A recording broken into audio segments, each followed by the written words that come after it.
रात का वक्त। धृति को जैसे ही अपने बालों पर किसी के हाथ फील हुए, उसने जल्दी से अपनी आंखें खोल दी और अगले ही पल उसकी बढ़ती धड़कनों को एक राहत मिल गई। सामने अक्षराज उसके बालों को सहलाते हुए उसे अपनी प्यार भरी नजरों से देखे जा रहा था। आ गया आप, पता नहीं हमारी आंख कैसे लग गई थी। आप फ्रेश हो जाएं, हम डिनर निकालते हैं। ये कहते हुए धृति बेड से उठकर किचन की तरफ चली गई। अक्षराज ने एक नज़र जाती हुई धृति को देखा और फिर वॉशरूम की तरफ बढ़ गया।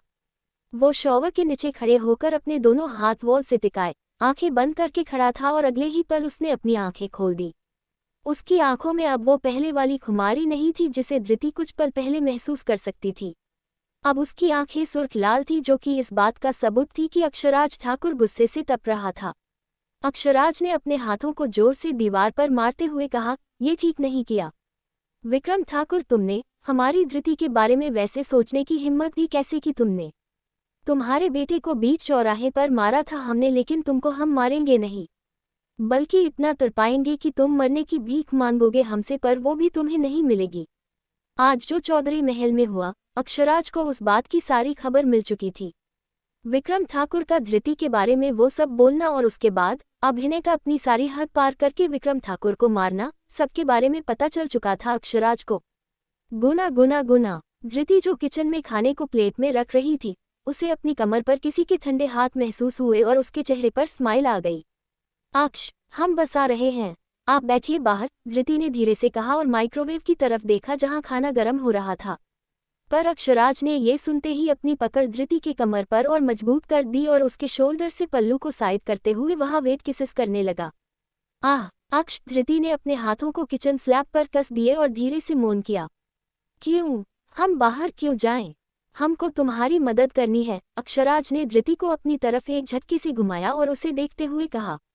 आप क्या करेंगे? हम बस अभी लेकर आते हैं। अक्ष, अभी धृति अपनी सांसें संभालती हुई ये बात कह ही रही थी कि अक्षराज ने झटके से उसे अपनी गोद में उठा लिया और उसके दोनों पैरों को अपनी कमर के दोनों साइड रख लिया और कहा, हम तुम्हें प्यार करेंगे।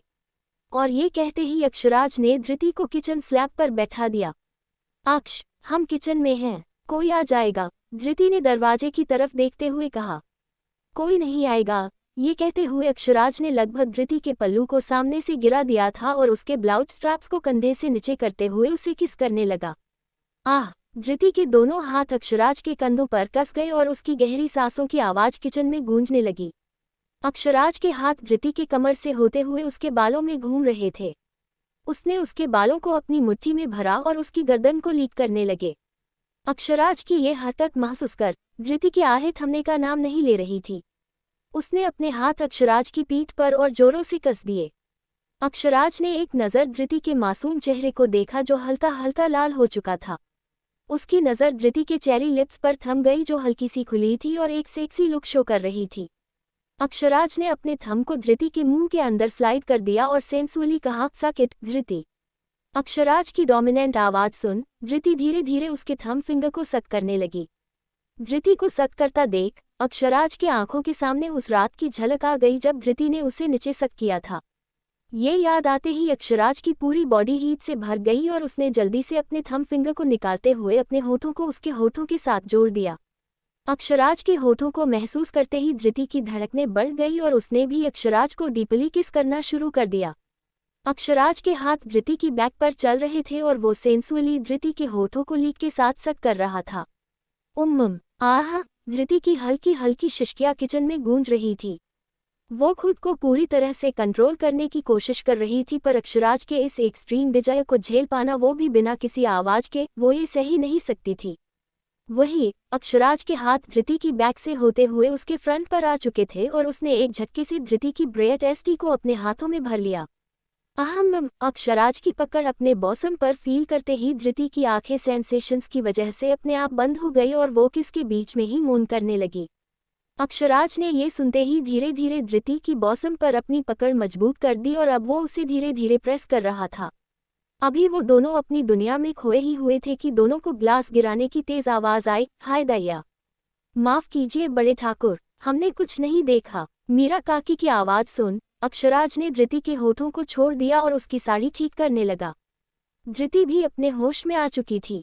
उसने एक नज़र दरवाजे की तरफ देखा जहां से मीरा काकी अभी अभी गई है।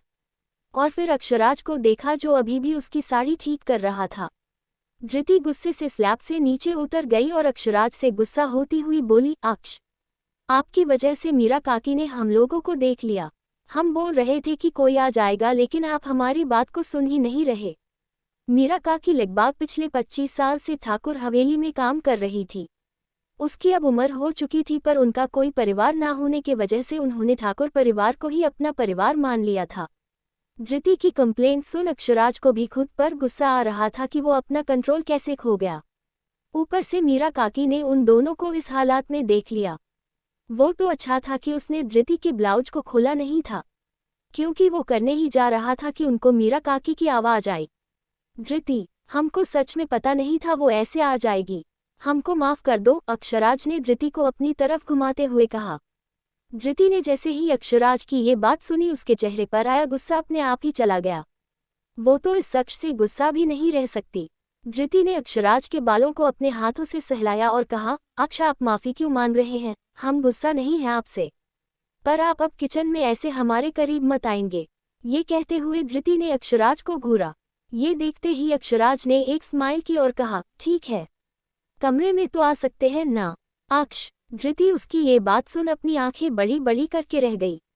अक्षराज ने धृति के गालों को सहलाया और कहा, अच्छा सॉरी, अब जल्दी से डिनर करें, बहुत भूख लगी है। ये कहते हुए अक्षराज ने धृति के हाथों से डिनर की प्लेट ली और डाइनिंग टेबल की तरफ बढ़ गया। धृति भी चुपचाप अपनी साड़ी को ठीक करते हुए उसके पीछे आ रही थी। उसने एक नज़र पूरे हॉल में देखा, कहीं फिर से तो मीरा काकी है तो नहीं, क्योंकि उन्हें देखकर ऐसा लग रहा है कि वो पानी लेने आई थी और उन दोनों का किचन रोमांस देखकर वापस चली गई। धृति, कहाँ खोई हो? ये कहते हुए अक्षराज ने धृति को अपनी बाहों में खींच लिया और उसे अपनी गोद में बिठा दिया। वो मीरा काकी अब क्या सोचेगी हमारे बारे में कि हम किचन में भी वो सब कर रहे थे? धृति ने अपने हाथों को एक दूसरे में फंसाते हुए कहा, वो कुछ नहीं सोचेगी, वो तो खुश होगी हम दोनों का प्यार देखकर। अक्षराज ने धृति के गालों पर किस करते हुए कहा, इश अक्ष, आप भी ना। धृति ने अक्षराज के सीने पर हल्के से मारते हुए कहा। कुछ ही पलों में दोनों ने डिनर किया और वापस अपने कमरे की तरफ बढ़ गए। आखिर अक्षराज ने पहले ही धृति को इतना परेशान कर दिया था कि अब धृति के अंदर और हिम्मत नहीं थी कुछ भी सहने की। अक्षराज ने धृति को अपनी बाहों में भर लिया और सो गया। वही उसके सोते ही धृति ने अपनी आंखें खोली और अक्षराज के चेहरे को देखने लगी, जो कि चांद की रोशनी में चमक रहा था। उसके मन में अभी भी सारथी की बातें घूम रही थीं। वो जानती थी कि कुछ तो ऐसा था, वरना मिस सारथी इस तरह बात को घुमाने की कोशिश नहीं करती। उसने अक्षराज के बालों को सहलाया और कहा, अक्ष, क्या आप हमसे अपना दर्द नहीं बांटना सकते? ना तो आप माँ से बात करते हैं और ना ही अपने पापा से। क्या कुछ है जो आप हमसे छुपा रहे हैं? उद्धरण चिन्ह अल्पविराम पूर्ण विराम। ऐसे ही कई सवालों को सोचते हुए धृति की पलकें भी भारी हो गई। गुना गुना गुना, अक्ष, हमारी वजह से आपको परेशान होने की जरूरत नहीं है। हम किसी ड्राइवर के साथ चले जाते हैं, आपको कितना काम होगा? धृति ने अक्षराज को देखते हुए कहा, जो कार चला रहा था। अगर ये परेशानियां तुम दे रही हो तो हम खुशी खुशी लेना पसंद करेंगे धृति। अक्षराज ने धृति की आंखों में देखते हुए अपना जवाब दिया और फिर वापस से ड्राइविंग पर फोकस करने लगा। She was feeling like she is the most blessed person on the earth to have a such wonderful husband. उसकी ये बात सुनकर धृति का दिल जोरों से धड़क रहा था। कुछ ही पलों में एनजीओ आ गया। अक्षराज ने धृति के माथे को चूमा और कहा, ध्यान रखना अपना, हम जल्दी ही एक फीमेल असिस्टेंट को तुम्हारे मदद के लिए भेज देंगे। धृति ने अपना सर हाँ में हिलाया और कहा, काम की वजह से अपना लंच मत भूलिएगा, हमने आज आपके लिए स्पेशल बनाया है। अक्षराज ने स्माइल की और गाड़ी में बैठकर फैक्ट्री चली गई। धृति ने भी उसे बाय किया और एनजीओ के अंदर चली गई। अभी वो जैसा ही अपने केबिन में आई, उसकी नज़र कुर्सी पर बैठे हुए एक शख्स पर गई जिसकी पीठ धृति की तरफ थी। धृति ने एक नज़र पूरे केबिन को देखा, क्योंकि केबिन में कोई भी नहीं था उन दोनों के अलावा। मिस सारथी भी एनजीओ के दूसरे साइड थी। धृति ने उस शख्स की बैग को देखते हुए देखा, मिस्टर, आप कौन हैं? धक्का धक्का धक्का, अभिनय की धड़कनें जोरों से धड़क रही थी। उसे जैसे ही खबर मिली कि धृति ने एनजीओ ज्वाइन किया है, वो लगभग सारे ट्रैफिक रूल्स तोड़ते हुए यहाँ आया था। वो लगभग पिछले 10 मिनट से यहाँ बैठा हुआ था। अभी वो ये सोच ही रहा था कि वो धृति से बात क्या करेगा। उसे केबिन डोर खुलने की आवाज़ आई और अगले ही पल जैसे ही उसने धृति की प्यारी आवाज़ सुनी, उसका दिल अपनी सारी हदें भूलकर एक बार फिर से धड़कने लगा था। ये दिल आखिरी बार ऐसा तब धड़का था जब उसने पहली बार धृति को देखा था। हेलो मिस्टर, आपको किससे काम है? अभी अभिनय अपनी धड़कनों को संभाल ही रहा था कि उसे धृति की आवाज वापस से आई। उसने अपनी नजरें उठाकर सामने देखा तो धृति उसके सामने खड़ी थी। अभिनय की सांसें एक पल के लिए रुक गई, उसकी आंखें धृति को ऊपर से नीचे निहारे जा रही थी। उस रात के बाद वो धृति को ऐसे इतने करीब देख रहा था। उस रात तो फिर भी अक्षराज ने धृति को एक झटके से अपने पीछे कर लिया था और वो बस उसकी बैक देख पाया था। पर आज वो उसके सामने खड़ी थी, उसके चेहरे पर एक निखार था जो अभिनय को अपनी तरफ खींच रहा था। हेलो मिस्टर, शायद आप किसी गलत केबिन में आ चुके हैं। धृति ने जैसे ही अपने सामने बैठे शख्स को खुद को ऊपर से नीचे देखते हुए देखा, उसकी पूरी बॉडी सिहर गई। वो अभी भी जीत वाले इंसिडेंट से पूरी तरफ से उभरी नहीं थी। अभिनय ने जैसे ही धृति की ये बात सुनी, उसने अपने आप को संभाला और कुर्सी से उठते हुए बोला, जी अभी तो सही जगह पहुंचे ही है। ये कहते हुए उसने अपना एक हाथ धृति की तरफ बढ़ा दिया। धृति ने अभिनय की अजीब सी बात सुनी, उसे कुछ समझ नहीं आया। उसने एक नज़र हाथ को देखा और फिर कहा, क्या मतलब? एक्चुअली मुझे इस एनजीओ में इन्वेस्ट करना है, आई एम एन इन्वेस्टर, अभिनय ने मुस्कुराते हुए कहा।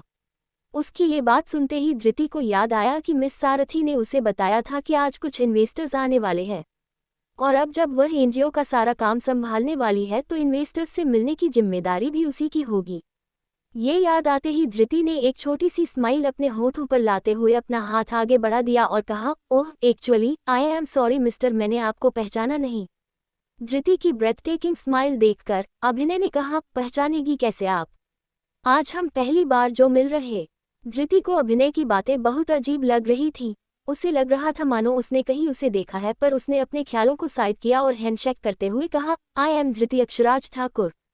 ये नाम सुनते ही अभिनय के चेहरे पर आई मुस्कुराहट एक पल के लिए फीकी पड़ गई, पर दूसरे ही पल उसने नॉर्मल होते हुए कहा, अभिनय चौधरी। अभिनय का नाम सुन धृति को ऐसा लग रहा था मानो उसने ये नाम कहीं सुना हो, पर उसने अपने ख्यालों को साइड किया और कहा, आइए हम इन्वेस्टमेंट की बातें कर लेते हैं। जी जरूर, ये कहते हुए दोनों ही अपनी अपनी कुर्सी पर बैठ गए। दोनों ही एक दूसरे के सामने बैठे हुए थे। धृति ने अपने लैपटॉप को खोला और अभिनय को एनजीओ के बारे में सारी बातें बताने लगी। लगभग 1 घंटे के डिस्कशन के बाद धृति ने अपना लैपटॉप बंद करते हुए अभिनय से पूछा, आप हमारे एनजीओ में इन्वेस्ट क्यों करना चाहते हैं? जहां तक आपने बताया है कि आपकी नेटवर्थ इतनी ज़्यादा है तो आप हमारे एनजीओ में चैरिटी भी कर सकते हैं, फिर इन्वेस्ट क्यों? उद्धरण चिन्ह। अभिनय तो धृति की हर अदा पर अपना काबू खो रहा था। कैसे उसने इतने अच्छे से एनजीओ के बारे में सारा कुछ उसे समझाया था, ऊपर से फायदा और नुकसान बताया।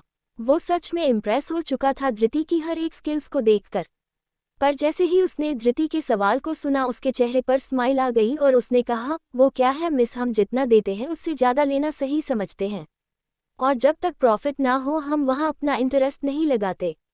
धृति ने अभिनय की फिर से अजीब बात सुन उसको इग्नोर किया और कहा, इट्स ओके मिस्टर चौधरी, आपको जैसा ठीक लगे, हम आपको फोर्स नहीं कर सकते किसी भी चीज़ के लिए। ये सुनते ही अभिनय के चेहरे पर मुस्कुराहट आ गई, क्योंकि उसने जो कहा था वो एनजीओ को लेकर तो बिल्कुल भी नहीं कहा था। वो अपने इंटरेस्ट की बात कर रहा था जो उसे धृति से चाहिए था। ठीक है मिस धृति, हम चलते हैं अब। आप जैसे ही डॉक्यूमेंट्स तैयार कर लेगी हमें मेल कर दीजिएगा, अभिनय ने अपनी सीट से उठते हुए कहा। So mister Chaudhary, let me take you to exit. ये कहते हुए धृति भी अभिनय को छोड़ने बाहर आने लगी। धृति ने उसे बाहर तक छोड़ा। वो जैसे ही वहां से जाने लगी, अभिनय ने उसे रोकते हुए कहा, मिस धृति। जी, धृति ने वापस मुड़ते हुए कहा, अगर हमको आपसे कांटेक्ट करना होगा तो, अभिनय ने मुस्कुराते हुए कहा। धृति ने एक पल के लिए अपने फ़ोन को देखा और सोचा, नहीं ये प्रोफेशनल मैटर है, हम इसमें अपनी पर्सनल चीज़ें इस्तेमाल नहीं कर सकते। उसने वापस से अभिनय की तरफ देखा और अपने पर्स से एक कार्ड निकालते हुए उसे अभिनय की तरफ बढ़ा दिया और कहा, ये हमारे एनजीओ का कार्ड है, आप इस पर कांटेक्ट कर सकते हैं। अभिनय ने एक नज़र उस कार्ड को देखा और एक जबरदस्ती स्माइल करते हुए ले लिया। वो धृति का नंबर चाहता था, पर धृति ने यहाँ बहुत ही प्रोफेशनली इस काम को हैंडल किया था। वही दूसरी तरफ मिस सारथी जो एनजीओ के दूसरे तरफ थी, वो जैसे ही अपने काम से फ्री होकर धृति के केबिन की तरफ जा रही थी, उनकी नज़र एग्जिट गेट पर गई जहां धृति किसी से मुस्कुराती हुई बात कर रही थी। उतनी देर से वो उन दोनों की बात तो नहीं सुन सकती थी। वो अभी थोड़ा आगे गई ही थी कि उनकी नज़र धृति के सामने खड़े शख्स पर गई और उनकी आंखें हैरानी से बढ़ी गई। उन्हें एक पल के लिए ऐसा लगा मानो उनके पैरों तले जमीन निकल गई हो, क्योंकि सामने कोई नहीं बल्कि अभिनय चौधरी खड़ा था। अभिनय, मिस सारथी ने खुद से कहा और उनकी आंखों के सामने 24 साल पहले हुआ सब कुछ सामने आ गया। नहीं, ये नहीं हो सकता। अभिनय यहाँ क्यों आया है? वो खुद से बड़बड़ाने लगी। वही अभिनय ने एक आखिरी बार धृति को देखा और उसे देखते हुए ही अपनी कार में बैठकर वहां से चला गया। वो दोनों अभी इतने भी करीब नहीं हुए थे कि धृति उसे गुड बाय कहे। धृति दोबारा एनजीओ के अंदर आने लगी, पर तभी उनकी नज़र खुद से बात करती हुई मिस सारथी पर गई। उनके चेहरे पर पसीने की बूंदें थी और वो पैनिक भी कर रही थी। ये देखते ही धृति जल्दी से उनके पास गई और बोली, मिस सारथी, आपको क्या हुआ? आप ठीक हैं? मिस सारथी ने जैसे ही धृति को अपने सामने देखा, उन्होंने उसका हाथ पकड़ लिया और देखते हुए कहा, वो यहाँ क्यों आया था? उनकी आवाज में एक डर था जो धृति साफ महसूस कर सकती थी। उद्धरण चिन्ह, मिस सारथी, वो हमारे इन्वेस्टर हैं आपने जिनके बारे में बताया था। मैंने उन्हें सारी इन्फॉर्मेशन बता दी है एनजीओ की, और खुशी की बात तो ये है कि वो हमारे एनजीओ में इन्वेस्ट करने के लिए भी तैयार हैं, धृति ने अपनी खुशी जाहिर करते हुए कहा।